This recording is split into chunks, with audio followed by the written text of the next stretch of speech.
Hey everybody, welcome back to another episode of the First World War. I'm Mike B. Today we're going to be talking about the Central Powers killed, wounded, missing, and percentage of casualties total for troops mobilized in the First World War, which we did. Another video, we did the Entente Powers, or Entente Allies, whatever you want to call them. Basically the other side in the First World War. We did their casualty rates in another video, but today I was waiting to get some Central Powers props. And as you can see, I finally got some. Thanks guys for watching, because this is actually purchased out of my own money that I got from YouTube revenue, because I actually did fairly decent last month. A lot of you guys are watching, I have a lot of new subs, and my revenue's up a little bit, so I decided to take that money and actually get something to kind of benefit the channel and make things a little bit cooler when we're talking about different topics. So thanks for watching everybody. My next prop that you'll see on the next videos, it's coming soon, is funded by patrons, so we'll be talking about that then. Before we get started though, I know I'm going to get this. Where did you get the uniform from?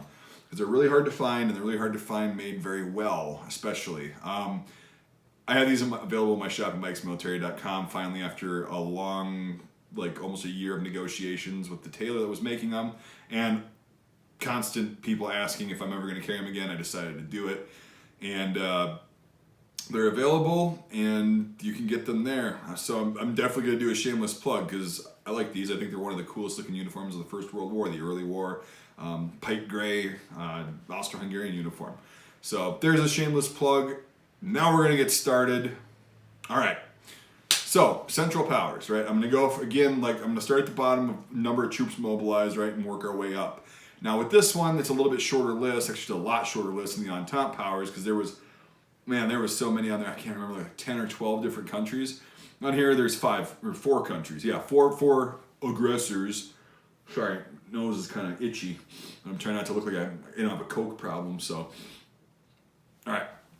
Anyway, so we're going to start out with Bulgaria. Now, Bulgaria is a really interesting country in itself, located in southeastern Europe, if you don't understand where it is. And they were called Little Germany. It was their nickname for a reason. They really wanted to be like Germany, kind of this strong power, like recognized on the world playing field. So First World War gets in, they go, hey, can we play? Simplified, of course, but yeah, Germany said, sure, open up a new front. So they did. Bulgaria is located right above, pretty close to Greece. So they had some stuff going on in there. Very interesting. I'll get into that in another video. I know I always say that, but I'm just trying to keep myself on track. Anyway, they mobilized 1.2 million troops. Killed were 87,500. Wounded were 152,390. Prisoners and missing 27,029. So it brings their total casualties to 266,919. Which leaves their total percentage of troops mobilized versus casualties to 22.2%. Now, as I said in the Entente video, in the First World War, just given the horrific nature of the warfare, the conditions, disease and all that stuff, anything below 25% casualty rates was a success. Like that was, you guys did well compared to other countries. You're looking at on average like 50 to 60% casualty rate for a lot of countries involved heavily. So Bulgaria was involved fairly heavily. It's not like they weren't doing anything. Again, I'll get into that in that video.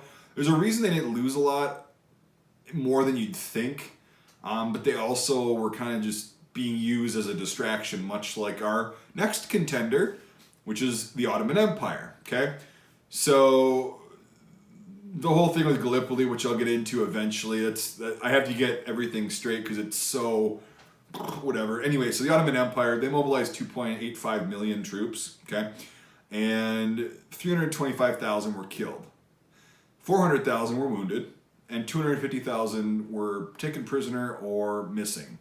So, some of those missing is usually going to be people that are just like, you know what, screw this, I'm done.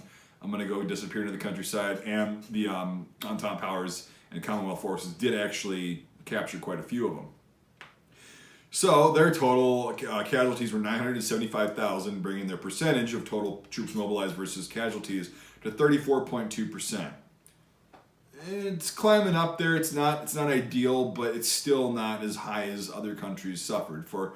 But for it being really like hardcore for several months, it wasn't even throughout the entire war. It was hot and heavy. Gallipoli was probably the most hot and heavy that it was in the Ottoman Empire's kind of involvement in the First World War, but they were again used as a distraction, so that's probably why. And it worked. It actually did work. We diverted a lot of troops there, and we as the Entente, because I'm from a Entente country, definitely screwed the pooch and, you know, got our asses handed to us there. So anyway, that's what the Ottoman Empire kind of experienced, which is fairly interesting. Now, for the sake of kind of the shock effect, I'm going to jump to Germany first, right? Because they actually did mobilize the most troops out of the Central Powers, which is interesting, and I'm going to definitely talk about that in another video, why I don't understand. Anyway, yeah. So 11 million troops are around there were mobilized. I forgot to mention this source. I am using Britannica online. You just type in World War I, killed, missing, and wounded, and you can find that on their website. I consider it a pretty reliable source for this kind of stuff. So that's the source I'm using. Just make sure I get that out there. 11 million troops mobilized. 1,773,700 people killed. This is just military losses too. This is not counting civilian losses. This is military losses. Almost 1.8 million troops dead. That's insane. That's a big chunk of your population at that point. Now wounded was even more astronomical. 4,216,058. That's about the same amount of troops total that the United States mobilized in the First World War total. And that's how many that were just wounded and survived, or, you know, subsequently might have died. I don't know how they counted that, you know, the later stuff, but 4.2 million troops wounded. That is a pretty huge number, and that's not a good thing. Prisoners and missing, 1,152,800. They definitely had a lot of guys that got captured. Desertion was not really a common thing in the German military. It happened, of course, like it happened in every military, but usually there's really nowhere to run at that point. Eastern Front, different story. Western Front, where are you going to go? You go forward, there's the enemy. You go to the back, they're going to say, hey, why are you back here? Yeah, let's go up and you can say hi to Mr. Firing Squad.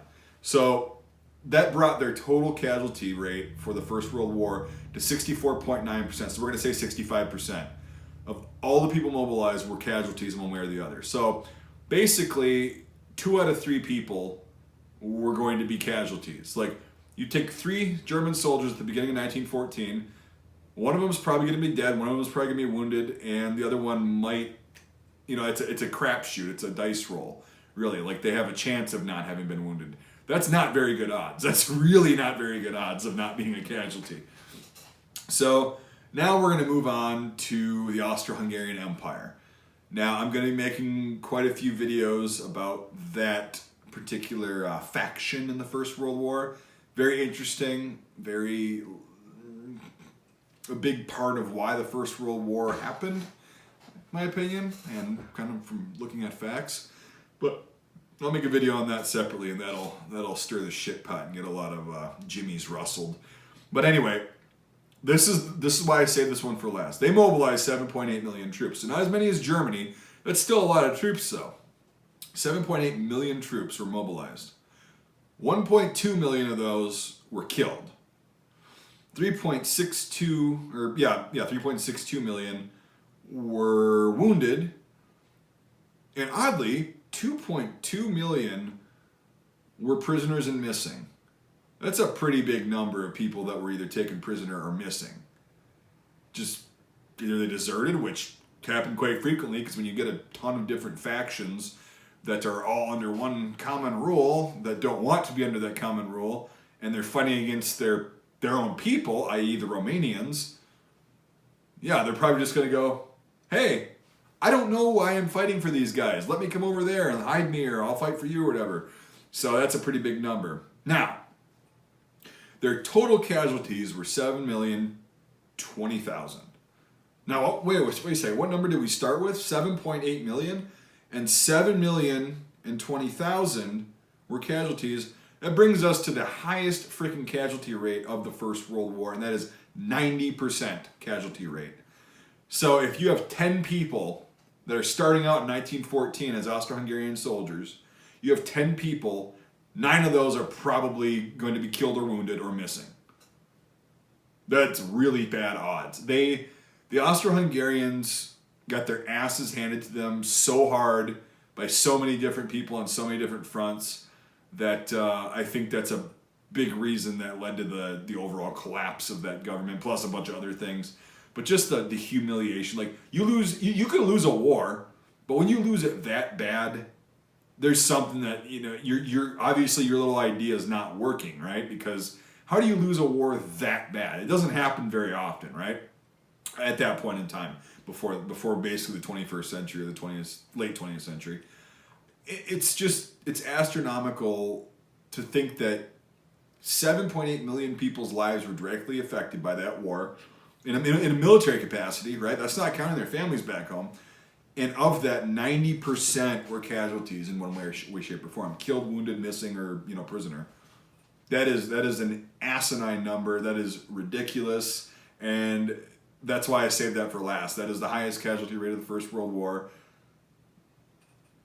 And I'm going to get into the Karma's a Bitch video about the Austro-Hungarian Empire. And it sucks that their people had to pay for it because their government was ridiculous.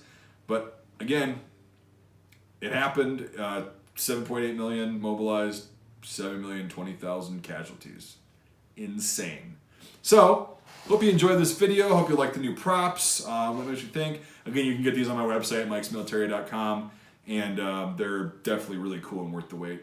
Devin K got a set for me. He's been looking for one for years, and he can never find a decent one. So, I got that. If you got any questions, I'll try to answer them. This is pretty straightforward stuff. Numbers are always pretty easy. That's why numbers are written down. Everybody thinks that history is about numbers and dates. No, history's not about that. That stuff's written down for a reason. History is about interpreting why and how something happened the way it did. Why and how. And it's not necessarily about trying to prevent it from happening again. It's just understanding the why and how, which we're going to get into. But I figured I'd start the Central Powers kind of part of the series with their casualties out of respect because, yeah, they got their asses handed to them that way, and then in future ways, politically, economically, financially, you name it. So that's why I figured I'd start this little part of the series with that. Anyway, I'll wrap the video up. Consider supporting me on Patreon if you like this work, if you like learning about this stuff, because again, it helps me get props for these things. I paid for this one out of pocket, even though I said I wasn't going to anymore, but the opportunity presented itself. But I do have some other props coming that are funded by Patreon. It's a really cool way for me to keep in touch with you directly, and it's a very interactive platform. You guys vote on what I spend your donations on. It's not like I just go, oh, hey, thanks, I'm gonna get whatever I want. No, we take votes. It's pretty interactive and fun. And then if you do $5 a month or more, all you have to do is $1 a month. But if you do $5 a month or more, you get Discord access. And if you don't know what Discord is an app that's kind of like, I don't know if you ever used TeamSpeak or Ventrilo way back in the day, or Roger Wilco way back in the day. It's basically pretty much a gaming app that allows you to communicate via text, or it's kind of like a chat room with voice communication for gaming. So I'm usually on there. I'm usually not on voice because I'm not talking to anybody, and I'm usually not on the computer. But I do check the text or the text messages quite a bit throughout the day. So that's a cool perk. Anyway, I'll stop rambling about that. This video's gone on long enough. Thanks for watching, everybody, and we'll see you on the next episode of the First World War.